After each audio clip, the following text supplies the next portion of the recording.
আসসালামু আলাইকুম, সবাইকে শুভেচ্ছা জানাচ্ছি। মাসুম মাহবুব। প্রিয় দর্শক, দেখছেন ওপেন দ্য ইউটিউব চ্যানেল এবং মাসুম মাহবুব ফেসবুক পেজ।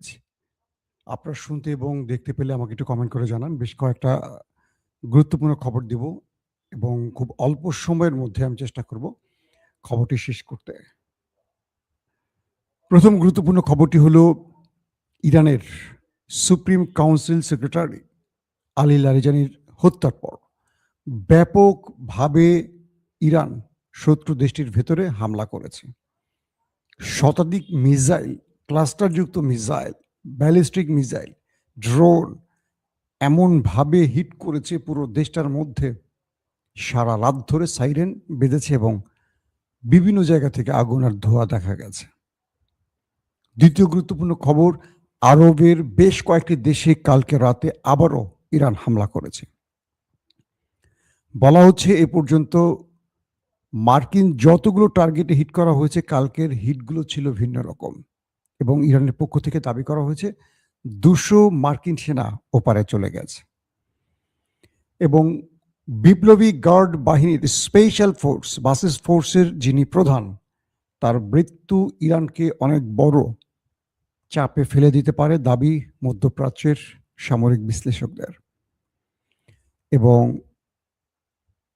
আস্তে আস্তে প্রকাশ হচ্ছে নেতাকাকুর দেশটি আমেরিকাকে ইরানের কাছ থেকে, আলোচনার থেকে দূরে সরিয়ে এই যুদ্ধ দীর্ঘ করার পরিকল্পনা করছে, সেটাও স্পষ্ট হতে শুরু করেছে।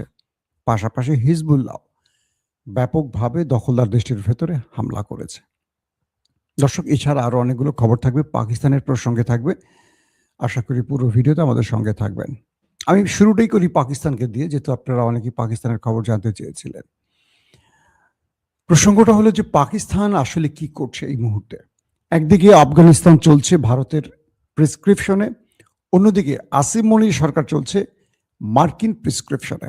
দুটো মুসলিম দেশ তাদের ট্র্যাক থেকে আলাদা হয়ে অন্যের দাবিদারি করছে, অন্যের জুতা পলিশ করা শুরু করে দিয়েছে। একদিকে ভারত যেভাবে চাইছে, তালেবান সরকার সেভাবেই পাকিস্তানের মধ্যে অস্থিতিশীলতা তৈরি করছে। আবার যখন আমেরিকা আফগানিস্তানে একটি বেস চাইল, আফগান যখন বা তালেবান সরকার যখন না বলে দিল, এরপর থেকে পাকিস্তানকে দিয়ে আফগানকে অস্থিতিশীল করার কাজটি করছে আমেরিকা, এমনটি দাবি করছে মধ্যপ্রাচ্যের বা আমাদের এশিয়া বা উপমহাদেশের গণমাধ্যম, রাজনৈতিক বিশ্লেষক এবং বুদ্ধিজীবীরা। পরিস্থিতিটা আসলে কোন দিকে যাচ্ছে? গত একদিন আগে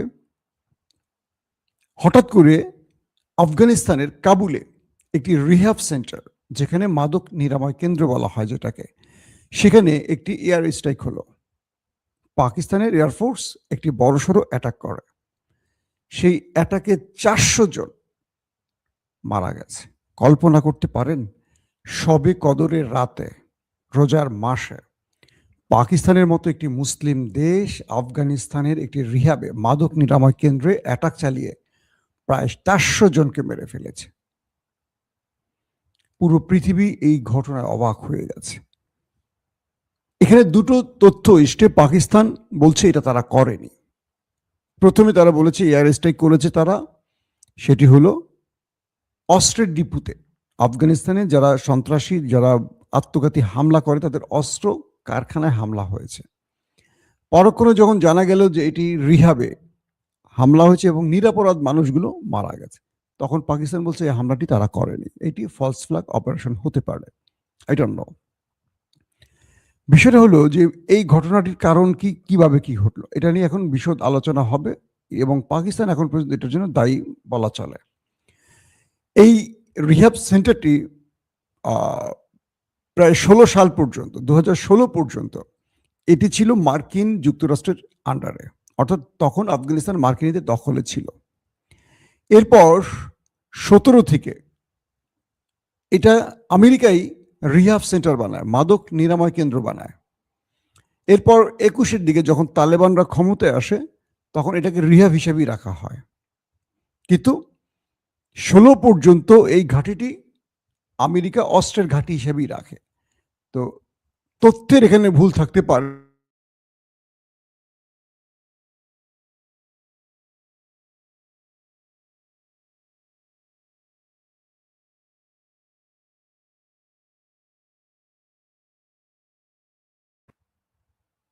কি হলো?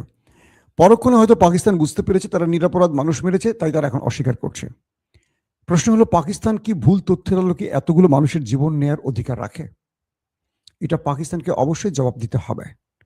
আরেকদিকে আফগানিস্তান ভারতের প্রেসক্রিপশনে চলে তারা পাকিস্তানের মধ্যে যে তাদের যে তেহরিকে তালিবান ঢুকে সন্ত্রাসী কর্মকাণ্ড করে, এটাও বন্ধ করা জরুরি।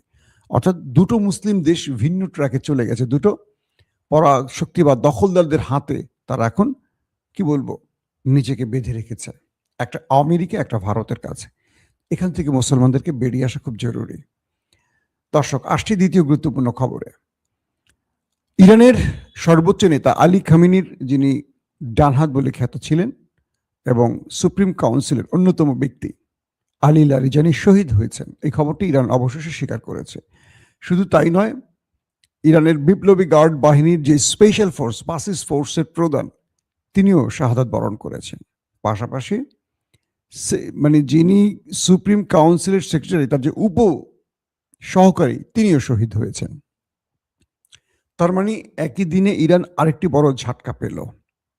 এর পরপরই ইরানের সর্বোচ্চ লিডার মুস্তফা খামেনির নির্দেশে ভয়াবহ অ্যাটাক শুরু করে ইরানের বাহিনীগুলো।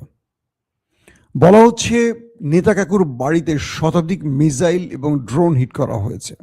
একই সময় কাতার, কুয়েত, বাহরাইন, আরব আমিরাত, সৌদি আরবেও আক্রমণ হয়েছে। বিভিন্ন খবর সূত্র বলছে কাল সারা রাত নেতা কাকুর বাড়ির কেউ ঘুমোতে পারেনি। একদিকে মিসাইল ড্রোন হিট করেছে, অন্যদিকে সারা রাত ধরে সাইরেন বেজেছে। অর্থাৎ ইরান দফায় দফায় শতাধিক মিসাইল এবং ড্রোন দিয়ে সেই দেশটিকে নাস্তানুবোধ করে ছেড়েছে।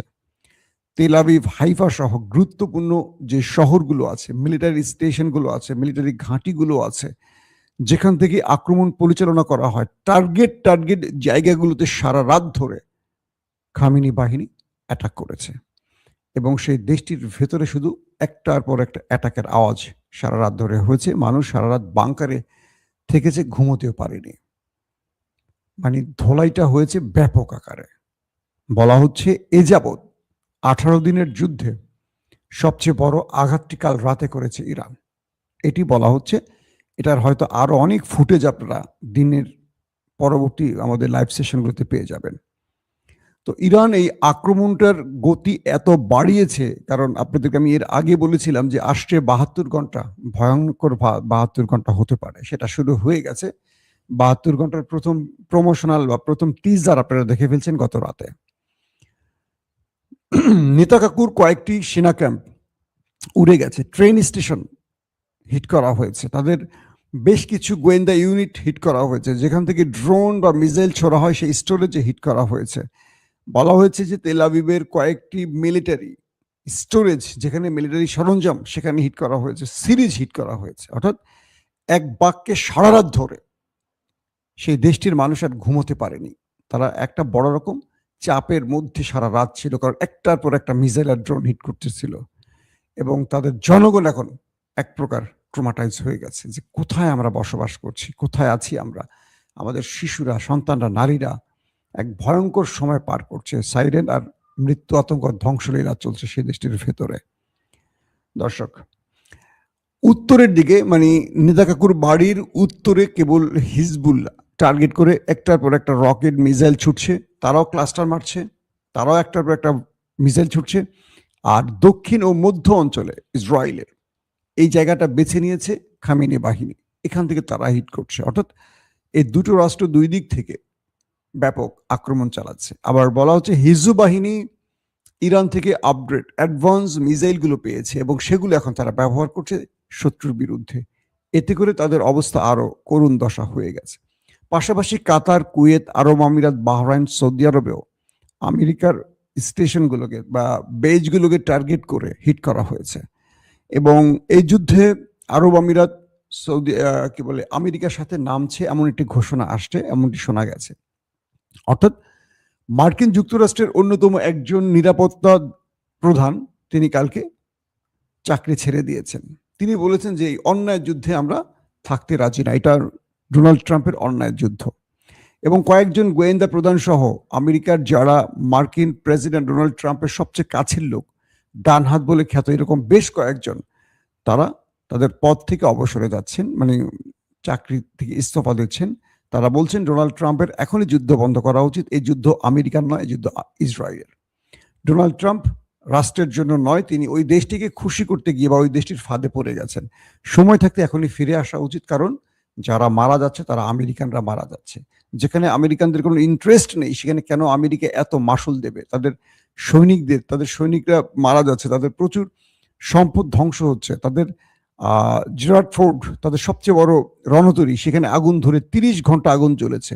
আব্রাহাম লিঙ্কনে হামলা হয়েছে, তাদের প্রচুর রিফুয়েলিং বিমান ধ্বংস হয়েছে, তাদের F-15 ধ্বংস হয়েছে, অনেক কিছু তাদের শেষ হয়েছে, পুরো মধ্যপ্রাচ্যে বেসগুলো ধ্বংস হয়েছে, সেনারা প্রচুর মারা গেছে।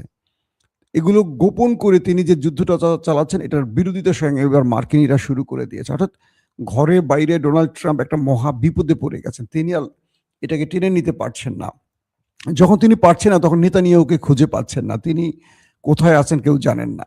একদিকে ইউরোপের বন্ধুরা সরাসরি ডোনাল্ড ট্রাম্পকে না বলে দিয়েছেন। ইউরোপীয় ইউনিয়ন মিটিং করে সিদ্ধান্ত নিয়েছে তারা আমেরিকার এই যুদ্ধে আমেরিকার পাশে দাঁড়াবে না। সেই সময়টা আরব আমিরাত নাকি বলেছে তারা আমেরিকার সাথে যুদ্ধে নামবে। এটা খুব খারাপ একটা ঘটনা হবে। পৃথিবীতে মানে মুসলিম কান্ট্রিদের মধ্যে 57টি মুসলিম দেশের মধ্যে সবচেয়ে বিলাসবহুল শহর হলো আরব আমিরাতের দুবাই। পৃথিবীর সব দেশের মানুষ এখানে আসে। একটা যারা গেছেন তারা হয়তো দেখছেন, যারা জানেন তাদেরকে বোঝাতে পারবো না। এটা কি একটা স্বর্গ বানিয়ে রেখেছে তারা, আরব আমিরাত। যদি যুদ্ধটা শুরু হয় ইরানের সাথে, আরব আমিরাতের কিচ্ছু থাকবে না, বুর্জ খলিফা থেকে কিচ্ছু রাখবে না, ইরান তামা করে ফেলবে। তার মানে ইরানের সাথে এই লড়াইটা যদি সত্যিকার অর্থে আরব আমিরাত শুরু করে, আরব আমিরাত চোখে আর কিছু দেখবে না, শুধু সর্ষের ফুল দেখবে। ইরান বলে দিয়েছে আরব আমিরাতের একটা তেল ক্ষেত্র আমরা অবশিষ্ট রাখবো না, সবগুলো জ্বালায় ছাই করে ফেলবো।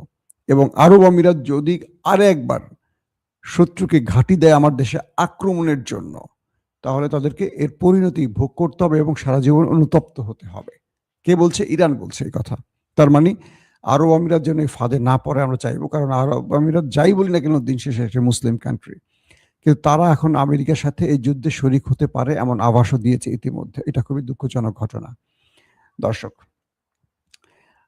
আরেকটি বিষয় হলো যে যখনই ইরানের সাথে আমেরিকা কোনো আলোচনার টেবিলে বসে, খেয়াল করবেন হঠাৎ করে কোনো একটা গুরুত্বপূর্ণ ব্যক্তি ইসরায়েলের টার্গেটে মারা যায়। আপনারা খেয়াল করে দেখবেন, যখনই আলোচনার টেবিলে বসে আছেন ইরান, হঠাৎ করে দেখলাম অ্যাটাক, আলী খামেনি শেষ, এবং তার 40 জন গুরুত্বপূর্ণ জেনারেল শেষ। লং টাইম যুদ্ধ চলছে। যখনই আমেরিকার প্রেসিডেন্ট ডোনাল্ড ট্রাম্প বারবার আলোচনা, যুদ্ধবিরতি, যুদ্ধ প্রস্তাব বিভিন্ন রকম ওমানকে দিয়ে, কাতারকে দিয়ে, পাকিস্তানকে দিয়ে দিচ্ছেন, বা চীন, জাপান, রাশিয়াকে দিয়ে, তো হঠাৎ করে দেখলাম যে ব্যক্তি এই আলোচনার মূল ব্যক্তি হতে পারেন, বা যেই ব্যক্তি ইতিমধ্যে আলোচনাগুলো করেছেন, সিকিউরিটি কাউন্সিলের যে ব্যক্তি প্রধান আলী লারিজানি, ডক্টর আলী লারিজানিকে আবার মেরে দিল। কে? নেতাকাকুর দেশটি। তার মানেটা কি? ওই দেশটি চায় না কোনোভাবে ইরানের সাথে আমেরিকার আলোচনা হয়, কোনো বৈঠক হোক। ওই দেশটি চায় একটা যুদ্ধ, কারণ তারা দাজ্জালকে আনবে। তো দাজ্জালকে আনতে হলে মধ্যপ্রাচ্য থেকে ইরানকে আগে শেষ করতে হবে, দুর্বল করতে হবে। তারা তো একটা মিশনে নেমেছে। তো কোনোভাবেই নেতাকাকু চান না এই যুদ্ধটা এখানে এসে ব্রেক দিক। তাদের আলাদা মিশন আছে। তারা, আপনারা জানেন কি না যে প্যালেস্টাইনের মুসলমানরা বাইতুল মুকাদ্দাস খুলে দিতে বলেছে, খুলে দেওয়া হচ্ছে না। তারা বলছে অ্যাটলিস্ট ঈদের নামাজের জন্য আমাদের খুলে দেওয়া হোক, তাও রাজি হয়নি, খুলে দেওয়া হবে না।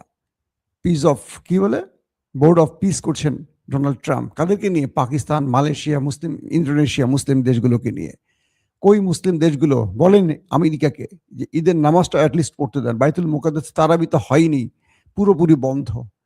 ঈদের নামাজটিও পড়ার অনুমতি পায়নি মুসলমানরা। এটা কি মুসলমানদের পক্ষে আর আছে? এখন আপনারা বোঝার চেষ্টা করেন যে মুসলিমরা কিসের মধ্যে আছে। কোথায় আমাদের সেই 57টি মুসলিমদের যারা বাইতুল মুকাদ্দাস খুলতে পারছেন না, দরজাটা খুলতে পারছেন না?